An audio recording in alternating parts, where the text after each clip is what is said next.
सही और सटीक जानकारी के लिए आरुष फंडामेंटल्स में आप सभी का स्वागत है। आजकल एक डिवाइस बहुत चल रहा है जिसमें ये क्लेम किया जा रहा है कि बिजली बिल बहुत ही कम हो जाएगी। ये कहा जा रहा है कि यूनिट यूज करने से यूनिट कम हो जाएगी और बिजली बिल कम आएगी। कुछ इस तरह का पावर सेवर डिवाइस दिखाया जाता है जो आप प्लग में लगा दीजिए और ऑटोमेटिकली आपकी रीडिंग कम आनी शुरू हो जाएगी। तो मैं आपको बता दूं, इस डिवाइस को लगाने से घरेलू उपभोक्ता के बिल में तो जरा भी असर नहीं पड़ेगा और कॉमर्शियल उपभोक्ताओं में माइनर असर पड़ेगा। वो क्या असर पड़ेगा मैं आगे बताता हूं। तो उस डिवाइस को जब आप खोलेंगे तो उसमें इस तरह के कैपेसिटर मिलते हैं और कैपेसिटर को जब आप कोई प्लग में लगाएंगे उस डिवाइस की मदद से, तो आपका रिएक्टिव एनर्जी जो सप्लाई इंड से ले रहा है थोड़ा वो आपके घर से ही ले लेगा, तो पावर फैक्टर स्लाइटली इंप्रूव होगा। KWH रीडिंग जिस पे कि घरेलू उपभोक्ताओं की बिलिंग होती है वो बिल्कुल चेंज नहीं होगा, तो अर्थात आपका यूनिट चेंज नहीं होगा। तो सबसे पहले घरेलू उपभोक्ता का एक बिल भी हम लोग देख लेते हैं। अब देखिए, ये एक घरेलू उपभोक्ता का बिल है, तो इसका जो रीडिंग होता है ये यूनिट रीडिंग, वो एक्चुअली KWH रीडिंग होता है, एक्टिव एनर्जी होता है। और एक्टिव एनर्जी को पावर फैक्टर से कोई फर्क नहीं पड़ता है। पावर फैक्टर से सिर्फ एपरेंट एनर्जी को फर्क पड़ता है, जो जिसका कि यूनिट KVAH होता है एपरेंट एनर्जी में।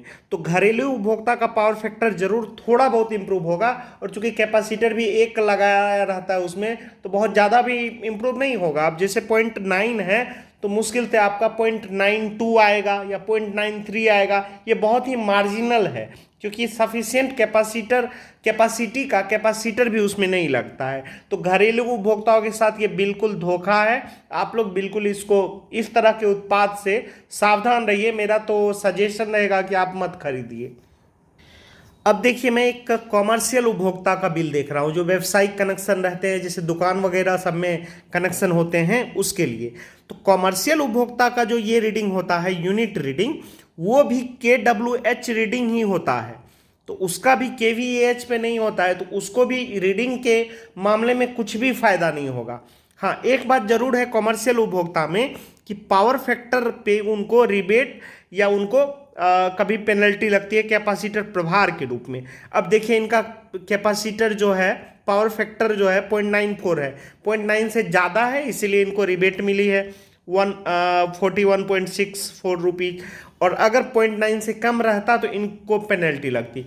तो इस केस में कुछ क्लेम लोग करते हैं जो पावर फैक्टर इंप्रूव करता है। अब एग्जैक्ट कितना करता है ये कहना मुश्किल है, लेकिन जो मैंने चेक किया है उसमें मार्जिनल करता है, 0.01 0.02 करता है। तो आपको कुछ विशेष फायदा नहीं होगा। तो पावर फैक्टर कैसे आप इंप्रूव करेंगे?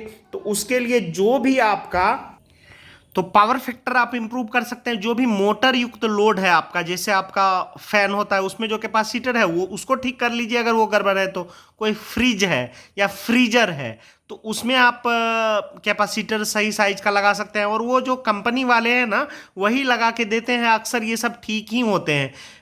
किसी भी केस में अगर गड़बड़ होगा तो वो अप्लायंस को थोड़ा बहुत ज़्यादा वो करंट लेगा और वहाँ रिएक्टिव एनर्जी की ज़रूरत होती है, तो उसको आप ठीक करवा सकते हैं। तो उसको तो ठीक आपको करवाना ही चाहिए।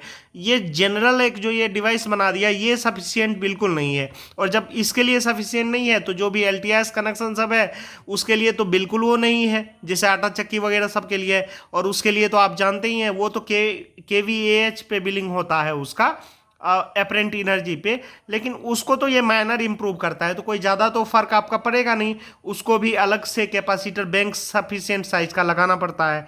तो बेसिकली यही बताना था, जो ये डिवाइस के चक्कर में आने से बेहतर है आप जो सही ढंग है बिजली बचाने का वो अपनाइए और बिजली बचाइए। फेक डिवाइस के चक्कर में मत आइए। धन्यवाद।